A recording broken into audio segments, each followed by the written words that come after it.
I remember I pulled off the freeway ramp one time. A bum was bumming some money. He had raggedy holes in his pants. Let me get $1. I was like, man, you don't need no money. You need Jesus. Jesus can help you. He looked at me. He said, my father's a preacher. He said, oh, I don't need Jesus for that. And he said his pocket had a wad of money. He said, I'm just trying to hustle. Wow.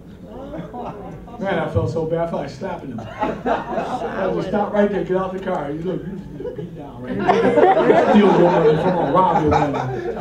Just to have that kind of nerve. Come on now. I take the money. But we have to really be able to see who needs Jesus and be willing to help them. Everybody doesn't want Jesus. In this situation, he just was hustling. He was playing a part. You know, dirty pants, and trying to look all sad. And then he just got arrogant when I tried to tell him, look, man, his whole attitude changed. I was like, dang, I thought you was poor. You got more money than me. Boy, can you love me $5?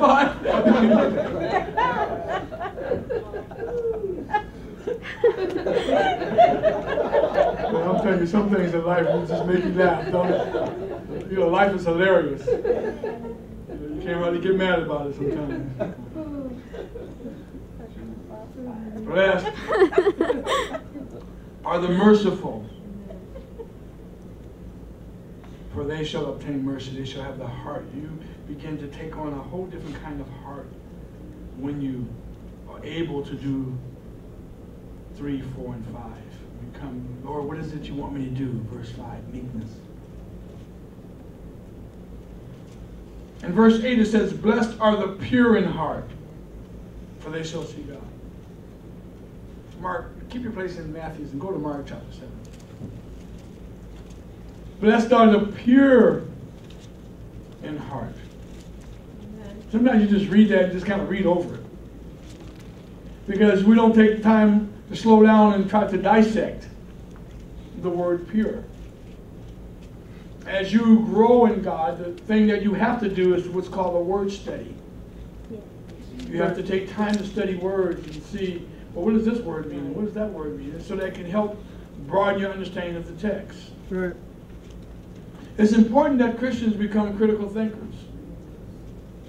A critical thinker is someone that views situations from different points of view. And not just take a hard line that this is the only thing that it means. Well, what more could it mean based on the study? What more could it mean based on the time frame of when Jesus said it?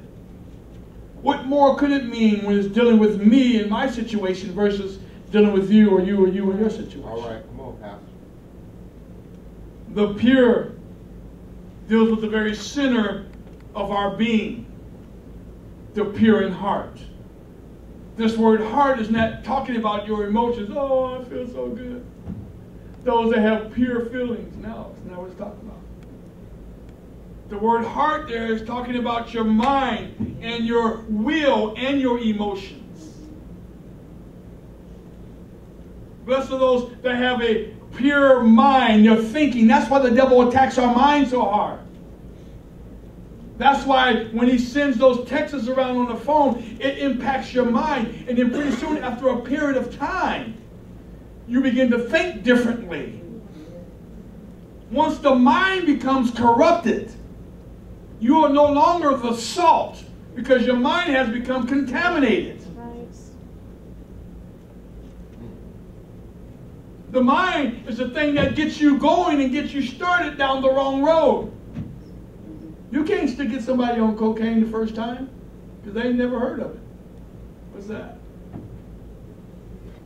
But once you mention it to them, the next day they start thinking about it. I wonder what that stuff was. He said it makes you feel good. I wonder how good it really makes you feel.